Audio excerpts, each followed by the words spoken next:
This is the new Equity Connections podcast. Your host, Ian Starkey. Today I'm with a good friend of mine, Paul Larson. We met in the Legacy family. It's a mastermind group put together by Tim Bratz. Shout out to Tim Bratz.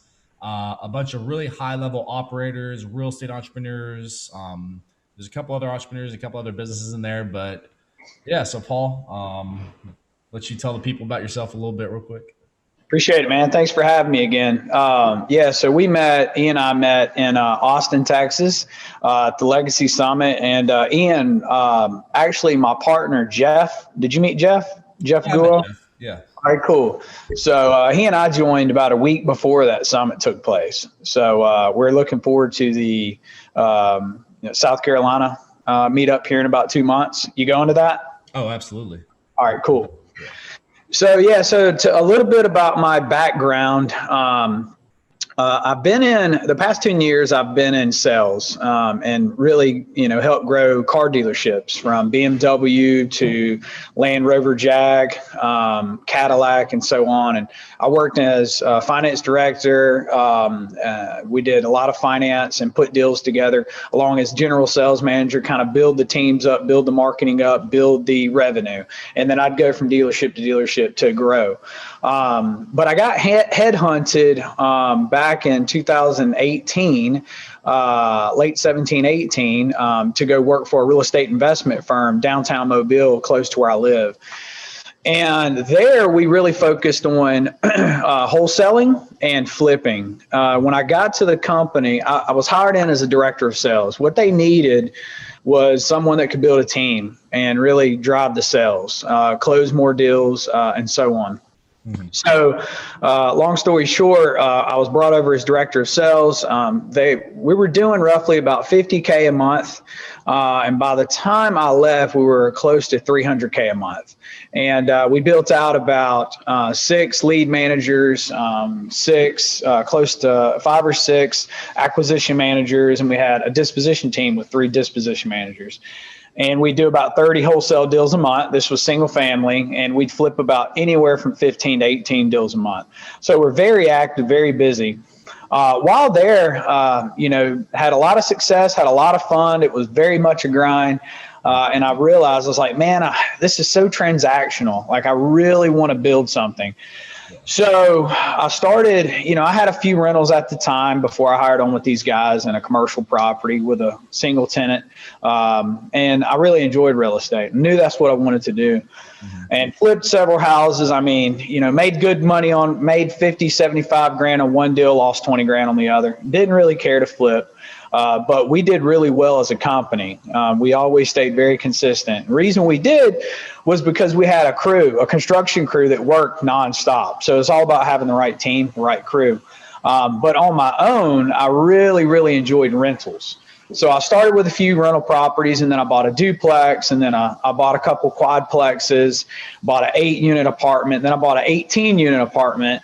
And at that point, I said, man, this is what I really want to do. I want to get more, entrenched in multifamily. What I did was I decided to part ways, left on great terms. The company now is doing a phenomenal job. We still stay in contact and play golf together. And then I branched out and started Larson Real Estate and Investments. That was in 2019, and I bought my first mobile home park, 44 unit. And man, I really love that asset class. Tenants own their homes, so all I own is the land, the structure. They pay lot rent and maintain their own properties. My expenses are super low, and I said, okay, I really like this. Let's start digging in, and then now we're past 500 units in the mobile home RV park sector. Along with, we have several beach rentals. And actually, you being a real estate agent, you know how hot the market is. We're actually about to list the beach rentals. We're going to go live Friday and move them at a significant profit. So we're going to go ahead and take advantage of this market on that end. But yeah, that's a little bit of my background and where I'm at right now. That's awesome, man. That's awesome. And yeah, I think we had a good conversation about mobile home parks, didn't we? In Austin. That's an asset class I don't know much about, but the more I hear, the more I'm like, it seems pretty seems to make a lot of sense. I mean, it's Yeah. you own the dirt, people pay you rent to live on the dirt, and remind me, can you get agency debt on a mobile home park? You can. You can. Absolutely. So, with non-recourse debt, a few things you have to pay attention to when you go to refinance these deals. To get that is, it's market dependent. They don't like to go into super small markets. Obviously, they're going to look at it the same way when they're refinance or putting agency debt on, apartment buildings. You want to have a clean park. They like to have roads. Preferably over dirt roads, right? So they like that. They like to see long-term leases. They like to see good operators, right? Good P&Ls, good stabilization. But yes, you absolutely can. And that's a big part of what we do when we refinance. We go for that. The RV parks is something that we really are starting to get heavier into. Over the mobile home parks, we like both, but we're starting to find that we can really squeeze more juice out of RV parks for a couple of reasons.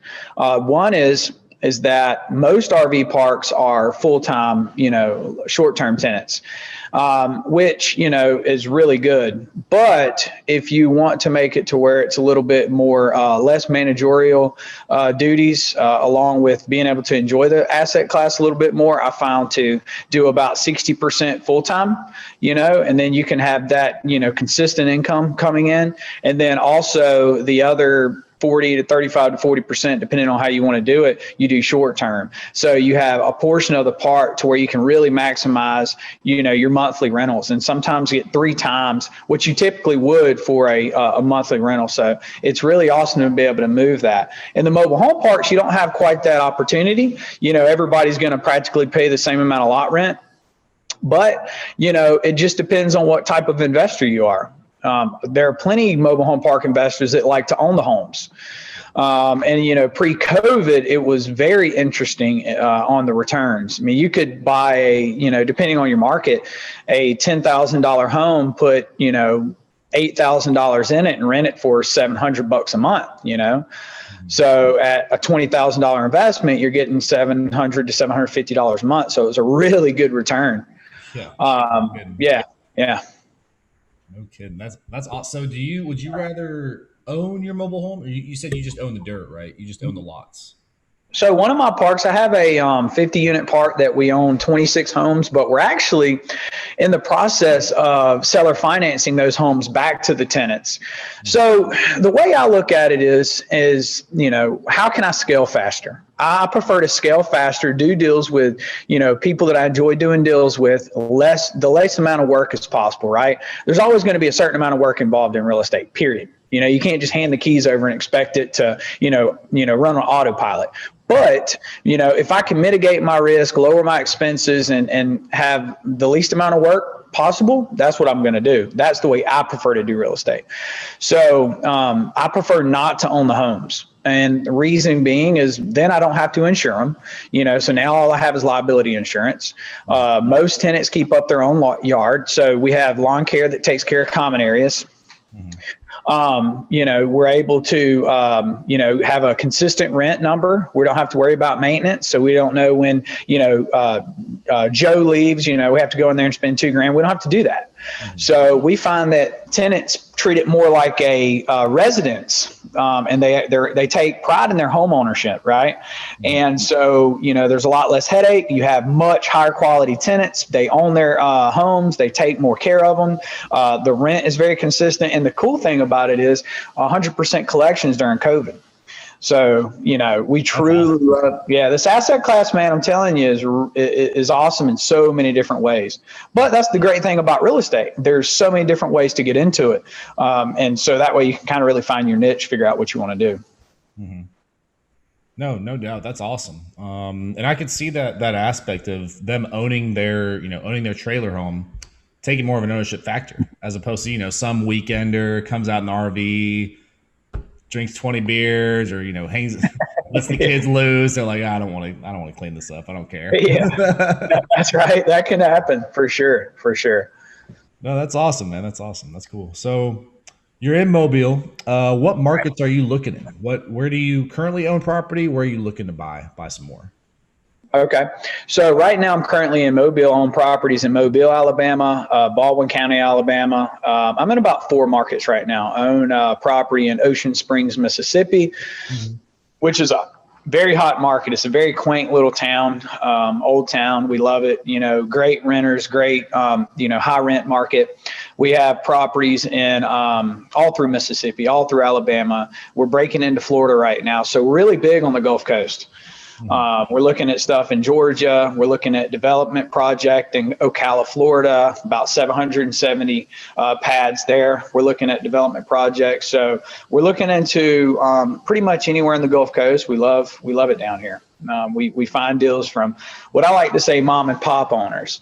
A lot of guys and girls that's owned properties for 20, 25 years.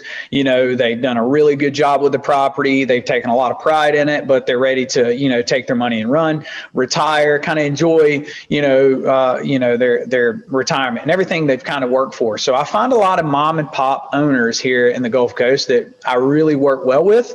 And so right now that's what we're doing, but we want to spread our wings a little bit and partner with guys like you and other guys across the nation, to really grow our portfolio, because we have big goals, man. We have big numbers we want to hit, and it's exciting, and we're going to need help, and we're going to have to team up with the right people. So we are going to be looking to further our markets all through the country. Absolutely, yeah. No, that's a big thing. Is I do a lot of joint ventures, a lot of partnerships. It's funny. I'm working on one now. We're actually trying to keep a deal alive. I think I mentioned to you a deal in Houston we're working on. Okay, I do. I So remember. we got the time frame went like this. We got a smoking offer for a bridge loan on Wednesday night, and then Thursday evening, lender came back to us. They're like, wait, we found 4 shootings on the property, so we're taking that offer back. I was like, oh crap. Wow. Yeah. So we pulled our earnest money out. We're gonna retrade with the seller. Hopefully they're not. Hopefully they still want to make a deal happen, because it's like Right. you're gonna run into this with anyone. If you can't finance it, no one's gonna close. So Right.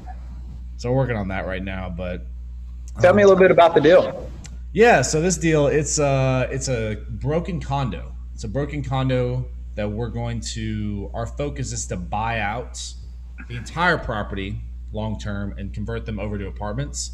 It's built, it has infrastructure like an apartment complex, but it's currently being operated by an HOA as condominiums. Gotcha. HOA is run and owned by 70% of the complex ownership. About 70%, the people who run the HOA own 70% of the complex, and then the remaining, it's about 50 units, are individual investors, individual owners. Got it. So we've been working with the HOA. That's our seller, which is it's so many moving parts. It's a group of 6 people, but there's one person at the head of that group that we've been communicating with.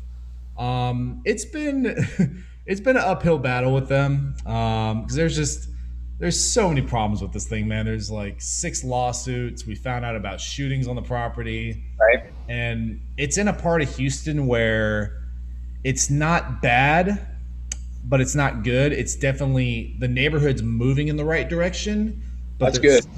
there's still a little bit of, what's the word? Um, there's still some things lingering. I'll Right. say that. So yeah, but it's a smoking deal for the price. I mean, we're getting this thing for about 50,000 a door, in Houston for a '70s product, a '79 build. All in capex closing, we should be all in around 69 a door, and stabilized values anywhere from 85 to over $100 a door. Oh, So wow. Nice. we're willing to put our head down and run through the walls. We just got to make sure there's not a 2x4 we're about to run into with the bank. That's right. That's right. Well, you have I'm hearing there's a lot of challenges with it, man. And that's what I truly love about real estate. I found that the more challenges that I run into with a seller, with, a broker, with a particular property, whatever the case may be, I get excited about that, man, because a lot of people look for the easy deals, and the easy deals are great, right? Yeah. But the more challenging deals, the one that take more time, the things that you have to uncover, the more due diligence that you have to put through, the more things that the seller and the broker know about, right? Gives you an upper hand, because now you have an opportunity to jump in there and like really work and put in the work that most people don't want to. And that's the beautiful thing about real estate. No, yeah, man, I agree. And it really to take this thing down, it would be also like a community project. It'd be like kind of heartwarming, because it's like we really will be able to turn this community around. Mm-hmm. I mean, this complex is the reason why we didn't walk away from it already. Is there's a competitor literally right next door. It's about 700 units. Ours it's 176 total, but this Okay. one's 700. I mean, this place was rough. It was like I wouldn't even go there during the daytime. I mean, war zone is the way to describe it. And Wow. now, I mean, this property's gorgeous. It's freshly painted. All the units are clean, stone tops, vinyl wood. You walk around, it's lively. It's just, I mean, complete rebrand of that community. So we're Awesome. looking at that. We're looking at ours. We're like, okay, this is the last problem child in the class, because it's all apartments around this community. So Yeah, we can turn this thing around. It'll do a lot of great things for the neighborhood and really kind of put our stamp, that's on right. get us on the map, really. Because I'm in Houston. I'm local to Houston. This would be my first project. My partner's in California, so we tag teamed up. So we had a good relationship, good mutual focus and understanding, and we just worked well together. Awesome, man. Yeah, man, it's I'm pushing for it to happen, but we'll see what the seller comes back with. That's awesome. So you joint venture with this guy. The question I always like to ask is, what is your superpower that makes you bring to the table? And then your investor, right, that from California. How do you guys couple up, and what do you guys offer each other on a deal? Yeah, so we actually met in the Legacy boardroom. We met off the daily calls. We started chatting one time on the call, then we connected offline, and we just kind of stayed in touch. He's in California. He really wants to be in Texas. I really want to get some deals. I want to pick up some doors. And what I bring to the table is I bring my youth, my hunger, and my ability to raise capital, raise equity. He brings a lot of money. He brought pretty much all earnest and due diligence for this one. Without me even being able to step in, he just like sent the money over. I was like, all right. That's awesome. That's great. Oh. So yeah, he brings that. He also brings a KP role, so he's able to qualify for a lot more bank debt than I am right now. So yeah, and I think that's the big thing is doing deals like this, and things of this level in the business world. It's like you said, what do you bring to the table? That's right. And no one ever gets a free pass at the table. And it's like, if you don't know what you bring to the table, or you don't know your superpower, you better find one. Otherwise, you're not going to eat. Absolutely. And everybody has one, man. That's the beautiful thing. I like to ask that question, but I'll tell you something that I say all the time. Somebody made a post yesterday, and it said, success is a team sport, right?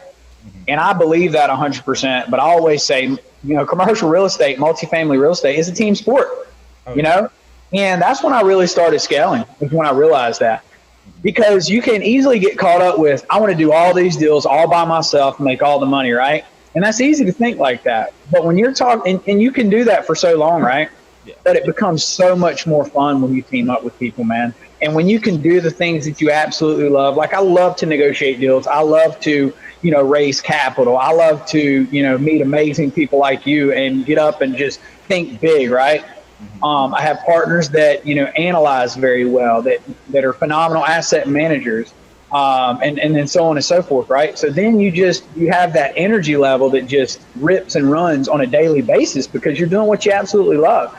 And it's so true. It's a team sport, man. This is something when you realize, what your goals are, you start realizing I have to surround myself with amazing people, top-notch people. And that's why, you and I are on this podcast together today. And we met, a couple of weeks ago, taking action, getting to meet each other. We're going to be with each other in a couple of months. And, I can't wait to talk about what's happened since then, So success is a team sport, man. And it's so true.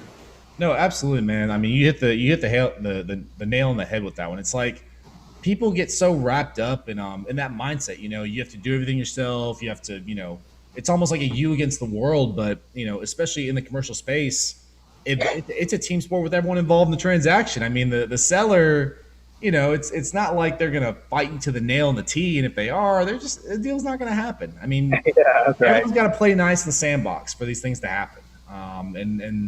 And yeah, man, especially when you can get that team mindset, you catapult.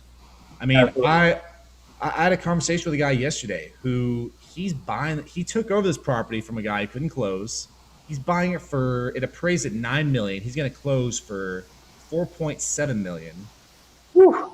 And he's like, yeah, I'm just going to throw it right back in the market. I was like, whoa. How about we pump the brakes? Let's work something out here. And he's like, you know what? I was like, how about you carry back 20-30% so you can get the full 1031 exchange, and then I'll refi you out in about a year or two. Sell it to me for. He wants to sell it for $7 million, make him $1.5 million. I'm like, dude, sell it to me for 7.5, carry some back, and it's like, we're gonna follow up in about a month later this month, and probably end up buying this property in Arkansas, 200 some units. I mean, it's like. Awesome. It's calls like that, man. It's calls like that. It's the team mindset. I mean, the group we're in, I wish everyone that's going to watch this could experience that, but the group we're in, it's so awesome, man. It's like so many A players just ready to grow, ready to move. Absolutely. And everybody willing to help each other, man. Nobody's beating on their chest. I mean, we're all, after the same goal, so let's help each other get there. And that's what I love about it, man. Surround yourself. I mean, when I first started seeing a little bit of success, I used to listen to a lot of motivational speakers, Les Brown, Zig Ziglar, Grant Cardone, all these guys, right? And they used to say two things that I wanted to believe. I didn't know how true it was, but one is who do you surround yourself with? Your top 5 people, right? That's so cliche. Everybody hears that, but I promise you it's so huge. And then the other thing is write your goals down, right? Write them down, put deadlines on them, write your vision down. It's so true, man. And those are the two things that I think when you get in a group of, like say Legacy Family or these other masterminds that I think are at the same caliber, you understand that everybody has their goals written down and everybody is surrounding themselves with A players. It's so true, man. Yep. No, 100%. I mean, I write my goals down every day. I meditate every day, write my goals down every day. It's like it's funny, it's going to sound cliche, but one artist that really talks about this and is living it, Drake. I'm a big Drake guy. Yeah, I like Drake. Dude, I mean, that guy is balling in life. I mean, his house is what? He bought $100 million house, freaking several jets, cars, toys. I mean, it's like, but when you listen to his lyrics and you listen to, and I'm just talking about successful people, Grant, Drake, freaking Tony Robb. I mean, all these guys. It sounds cliche, but it's like when you really just focus and you visualize what you want to accomplish, the universe is like, all right. Yeah, gets out of your way. Mm-hmm. Starts helping. No, it's like you magnetize it. It's the law of attraction. That's right. I go on for hours about that. Me too. So real quick, what are you let's see. What are you working on now? And yeah, what are you working on right now? All right, so right now we are closing. I got 2 deals closing. I'm closing 125. It's close to 300 units. We're closing 125 units Friday. Okay. And then another roughly 150 in the next 2 weeks. Wow. So mobile homes? RV parks. RV park and mobile home. One is a mobile home / RV park, which is a mix. It's super cool, man. It's got like 25 boat slips. It's on Tensar River, beautiful river. It's got 125 pads, RV park. It's got some mobile homes on there as well. It's got 2 ponds. It's a really good location. The other is a full out just RV park. and it's close to the beach. So, it's been doing really well. And I mean, man, this thing is just literally bump rents. I mean, it's just so under rented. So like right now, rents are $250 a month, and they're the minimum. I have a park pumping out $450 a month right now that I'm about to go up to $500 just for lot rent, just for a piece of dirt, right, to put your RV on. Yeah. Same thing. That's going to be this one. So we're going to bump $325 right off the bat, and then we're going to get it up to $450. I mean, we're buying this thing at $2.275 million. It's going to, I'm not kidding you, man. This thing's going to be worth north of $6 million when we're done. Yeah. And how long? In 1 year, 2 years? 18 months to 2 years. Yeah. Yeah. So we hit the rents at like $325, and if you look at every single RV park in the area, it's close to, you're in Houston, so you're familiar with the Gulf Coast. I mean, Orange Beach, Gulf Shores, Destin, Florida, stuff like that, right? Mm-hmm. So it's not far from the beach, which is awesome. So people travel all over to get it, to be able to, stay at a park like this. It has 4 apartments on it, a wash facility, propane. I mean, there's so many different ways to, make money from wash facility, selling propane. It's also got like an event space as well for everybody to get together. Mm-hmm. So those 2 deals we're working on right now. Excited to close here in the next 2 weeks. And then we got a big development deal we're looking at in Florida for about 770 pads for RV as well as condos. What else are we working on right now? We got like I said, I don't sell a lot of stuff, but I'm selling 3 beach rentals down in Gulf Shores right now. I got a 3,000 square foot house with a pool and a 4-unit apartment I'm selling in Ocean Springs. So I'm just taking advantage of some of these deals to get some cash and just go right into what I'm buying. Because a lot of these deals that I'm selling just don't fit my buying criteria anymore, right? Yeah. So I just didn't think a 5-unit wouldn't work, but it just doesn't anymore. So I want to stay focused, take advantage of the market, take that cash and 1031 right into some more stuff, right? So, and then we have, pipeline, man. I'm building my company out right now. So, actually today I'm about to do a video and hire a new executive assistant. I lost mine to go into graduate school in LSU. So I'm happy for her. She's phenomenal. She did a great job. So we're bringing that in. Slowly going to bring in an operations manager and just, start building out the company, man. Because right now we're scaling at this magnitude. And it's time to bring in some A players that can help me get where I really need to be. Dude, you're scaling quick. I mean, yeah. Awesome. And then with Jeff, tell me how you and Jeff work together. Because actually, I have a call with him later today. Oh, sweet, dude! Yeah. Awesome. We ought to get on do a podcast together too. I love Jeff. He's a brother now. So, real quick, Jeff and I met just like you and I did at Tim Bratt's seminar.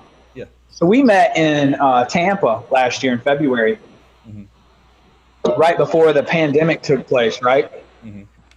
So, we sat down. My wife and I actually went together to this actual seminar, and Jeff sat down and had lunch with me, and man, we just hit it off. He heard that we were in the RV and mobile home park sector.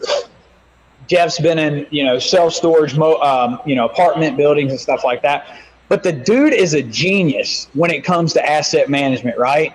So I can do it. I just don't enjoy it, right? Yeah. So that's what he handles, right? So typically I'll get a deal. I get deal flow coming. I'll say, hey, Jeff, analyze this deal. And then I'll go back to work, right? And then he'll say, okay, this is where we need to buy the deal, right? And then I'll look at it from a 30,000 foot view, look at anything that needs to be tweaked, and then boom, I'll go and negotiate the deal. That's my superpower, right? Get the deal, deep discount, bring it back to the table. And then Jeff will raise half the money, and I usually raise half the money. So we usually split the money raise. And then once we close the deal, Jeff will be asset manager for it, right? Make sure we're reaching our potential in every single area of the deal. And then get ready for refinance, right? Because that's key. Everything that's done, right? Are we doing CapEx? This is repair maintenance. Everything's got to be labeled correctly. So that way we have the correct NOI, get the right evaluation, and then, take care of closing this thing out in a couple years. So we just, man, he's my yin to my yang. I mean, we work well together in that, So whenever I find a deal, negotiate it down, he handles the asset. He raises half, I raise the other half the money, and boom, we lock it up, and then we look for the next one. So our goal is actually 800 units this year. This year, yeah. So we'll be halfway there at the end of this month between him and I. Let's see if you and I can add some to that table. Yeah, dude, absolutely. I mean, I'm definitely interested in that, and I know that'll happen. And we're not just in the RV and mobile home park. I mean, obviously, I sent him a apartment this morning, a 60-unit apartment this morning. Take a look at. So we're buying apartments. We're looking at self-storage. We're looking at boat and RV storage, multifamily. If the deal works and it makes sense and it's the right market, the right price, and we have the right pieces in place, we're going to take it down. Heck yeah, that's right. That's awesome. Yeah. And real quick, closing thoughts. What is how old are you, and how much is your portfolio worth right now? Just a little bragging, a little chest pounding moment. Yeah, absolutely. So I am 35 years old, and my portfolio is worth north of $21 million. 35 worth 21 mil. Y'all heard it. Look how cool this guy is. Look, doesn't even have any gray hair yet, man. Look at him. No, if you zoom in, you'll see it. just a little bit, just some flavor. The wife likes it, man. It's distinguished. Mm-hmm. Yeah, dude, that's awesome, man. That's awesome. Yeah.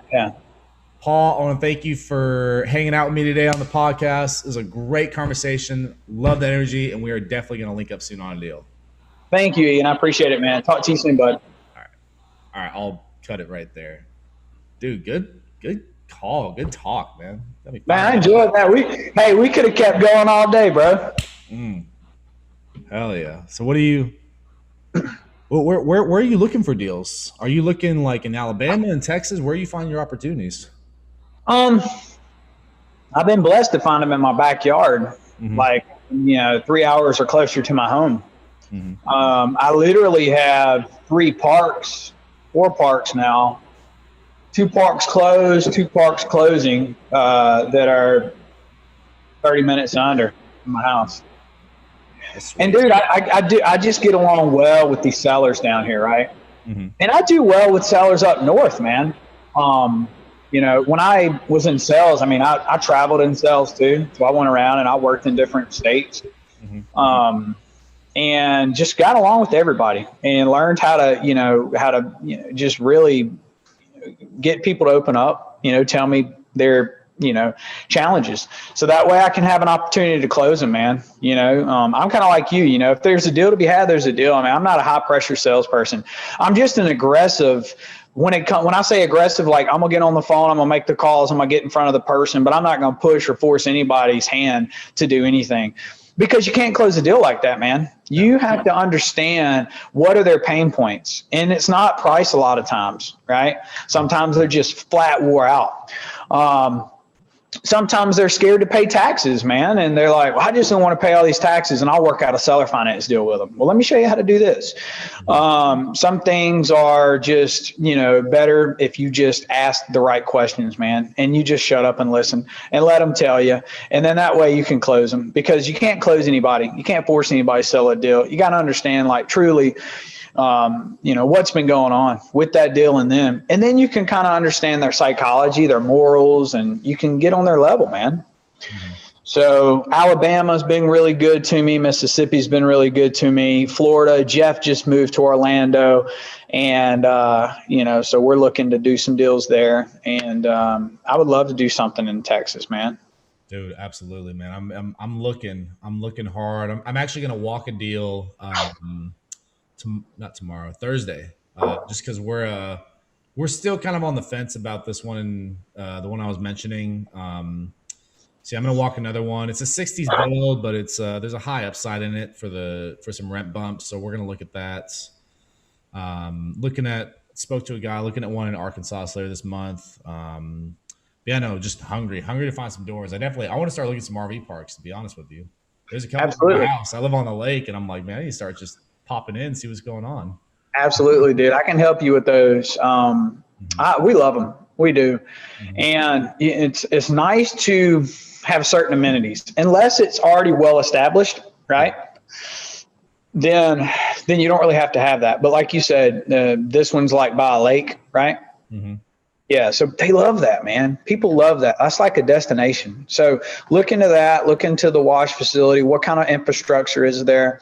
Does it have septic tanks? Does it have city water? Does it have city sewer? All these things have to go into consideration.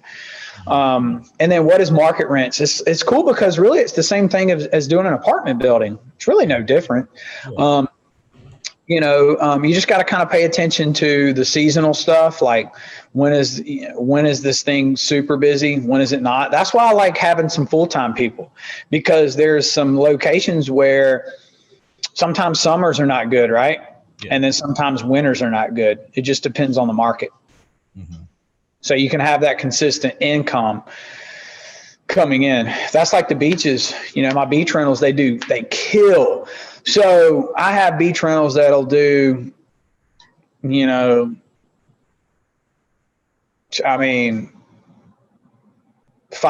the numbers in June month than it will on, say October. Oh, yeah. So it's so what I've done there was I would plug in snowbirds, and I would have them stay and pay like $3,000 a month for a house, right? Because stuff is cheap down at the beach during winter. Like you can go get a balling, beachfront condo for $1,500, but people like the beach houses. It's more private, and so I normally rent those out for like $3,000 a month, the three that I had, all on the same property with a pool. Yeah. So you just got to consider that kind of stuff when you're dealing with RV parks, seasonal stuff, right? Yeah. So you like more seasonal? You like it? You're kind of in the mix. You said it really depends on the property. I like cash flow, man. It's however I can, make the cash flow work, and get as much as possible, squeeze the potential out. So I like to do about 60 to 65% full time. There's plenty of people that are like, hey, I like to have a break. It just depends, how entrenched you are with the project, right? If you have good management in place, good systems in place, you want to make sure that, everybody's paying, through card. You don't want a lot of cash, transactions. So that way because it's hard to trust people, man, when it comes to people managing your properties, right? They'll have 2 or 3 people come stay. So you got to, first of all, get qualified people to live on site. I like people to live on site. Reason being is because you got people coming and going, right? And they need to be backed in sometimes. They need, you got some newbies that don't know what the hell they're doing. So you have to kind of be there and guide them and get them going. So at first I didn't care for the RV parks, but I actually like those even more now because of the potential to, get those extra, seasonal people. Yeah. Well, I mean, and there's not much to do from an owner's perspective once it's filled up. I mean, that's right, dude. You get someone there to sit in the office, make sure shit doesn't burn down. That's right. And get, a maintenance guy to come clean up, make sure the property looks good, make sure it's clean, maybe some landscaping. I mean, what are your expenses on those kind of things? Is it? So, and I'm starting to really get better at this because, I'm learning what works. I've scaled in the past 2 years so damn quick. So I'm learning that on-site management works well, and buying lawn equipment for that person to cut grass. So sometimes you'll have like 2 people per park, that can fix and work on things. And dude, a lot of time you get away with just giving free rent and free electrical, like free water, free utilities.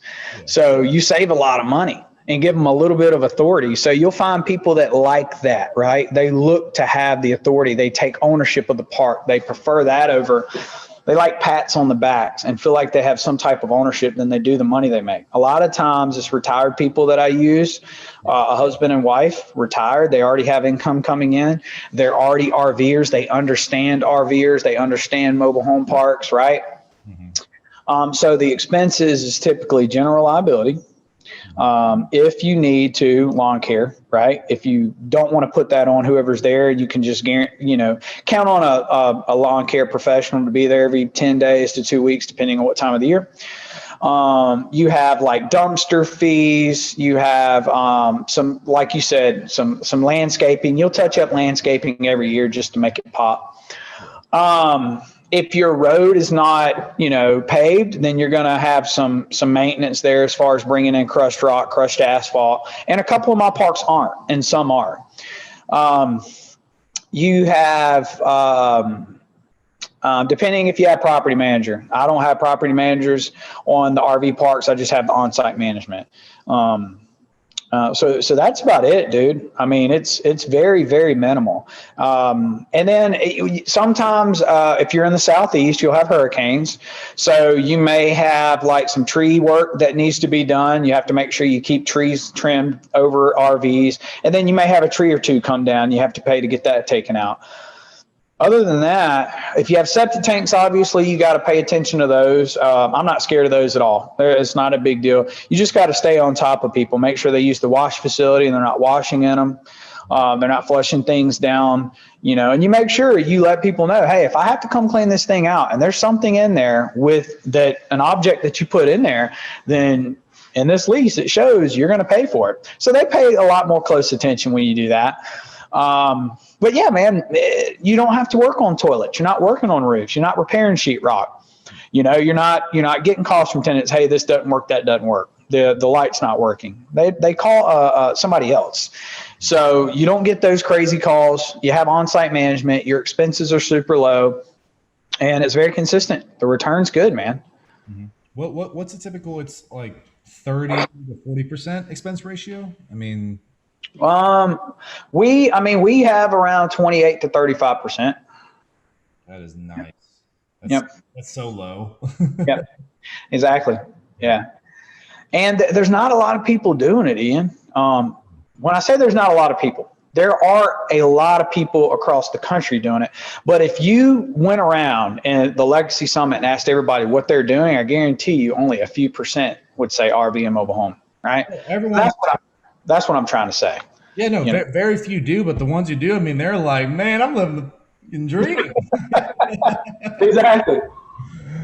Dude, no, I'm getting fired on that, dude, and people know you about it. They know you for that asset class, and they send things your way. That's the beautiful thing about it. And they can tell the seller, if it's a broker, right? Mm-hmm. Or the seller can understand, hey, this guy can close. So a lot of time you're able to get decent deals because of that, right? If you're an easy close for people, they'll give you a better deal. Oh yeah, no, that's a big thing. Is it's a small world, especially in this space. People get to know everyone gets to know everybody eventually, especially the bigger you go. So yeah, if you can close, you'll get a lot more deals. Absolutely, man. So you have a call with Jeff today? Are you guys doing a podcast as well? We are. Yeah, we are. We're doing the afternoon. I should have put them all together. I didn't even think. I was like, well, you know what though? I mean, also you'll get 2 podcasts out of it though. Yeah, more content. Separately.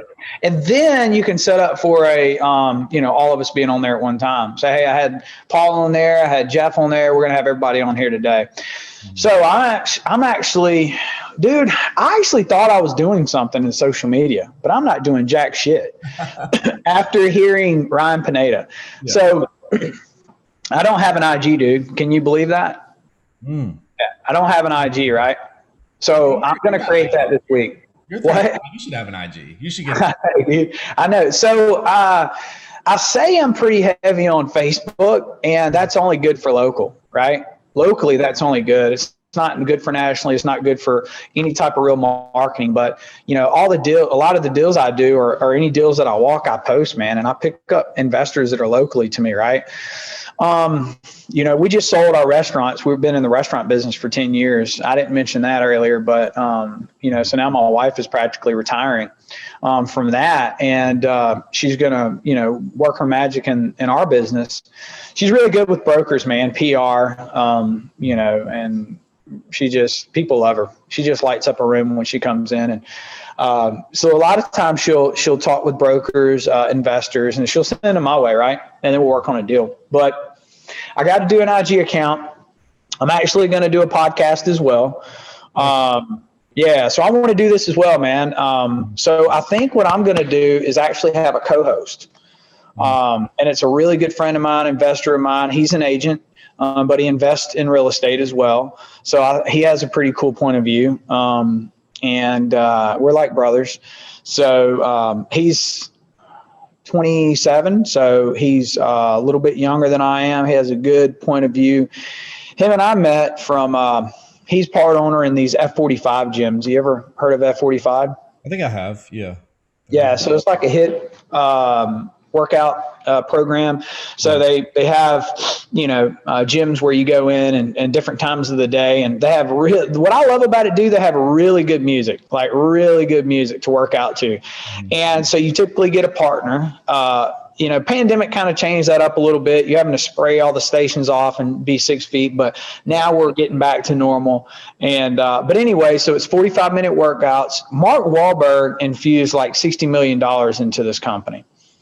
So he's a big advocate of it and owns part of the company now, but it's helped me get into really good shape. So it's a 45-minute workout, interval training, go from different stations. You have high intensity cardio Monday, Wednesday, Fridays, and then Tuesday and Thursday you have weights. And then Saturday is an hour-long class, but it's a mix of cardio and weights. So I'm sure you have one close in Houston. Look it up, F45. Go give it a week trial and check it out and tell me what you think. F45. Let me see. Yep. I know I've heard of them. I don't know if they're here. It's just F45. They may not be, but they should be. We have them. Yeah, we have them. Oh shit, there's a couple of them. Yeah, they're not too far. Not too far. Yeah, dude. Yeah, drop in because I know you like to stay in shape. You ought to drop in. Yeah, that's right. That's right. That's right. So, yeah. Oh, actually, dude, another cool thing. I started 75 hard yesterday. Okay. Have you heard of that? I've heard of it. I haven't done it yet. I really need to do it. Everyone in Legacy family's done it, I feel like. Yeah, dude. I kept hearing about it.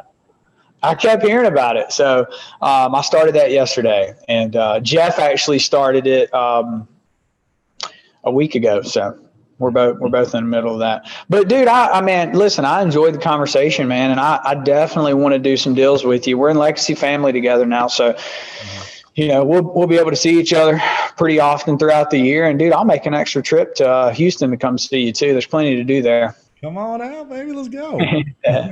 Awesome. Thanks for having me on, dude. Dude, likewise. And we'll be in touch. Let's do something together soon. Let's do it, man. Let's do it.